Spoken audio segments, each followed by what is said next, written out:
আজ ছুটির দিনটা ঝুম বৃষ্টি হোক, পাতার ফাঁকে ফাঁকে রোদেদের কোনো ঠাঁই নেই আজ। আজ ঘাসে ধরো হিংসা হোক, আমার আগে বৃষ্টি ছুঁইতে পারবে না বলে।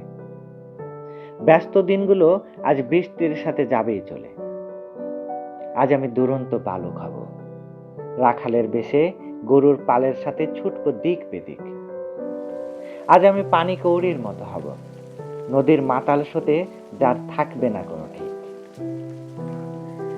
আজ আমি হব ঠিক বাবার মতো, বৃষ্টি মাথায় নিয়ে ছাতা ছাড়াই বাজার আনবো লাগে যত। আজ আমি কৃষানি মায়ের উঠানে করব কাদায় মাখামাখি, কৃষকের বেশে কাদা মাঠা পথে আনবো মাথায় ধানের আটি। আজ আমি বৃক্ষের মতো হব, বিস্তর ফসলের মাঠে ভিজবো হবে যতক্ষণ বৃষ্টি। বৃষ্টিতে গাছ বৃক্ষের থাকে না কোনো ক্লান্তি, বৃষ্টি মানে নতুন পাতা, নতুন প্রাণের সৃষ্টি। বৃষ্টিতে মন সিক্ত হয়, খুলে মনের দৃষ্টি। আজ আমি বৃষ্টি হব, বৃষ্টি।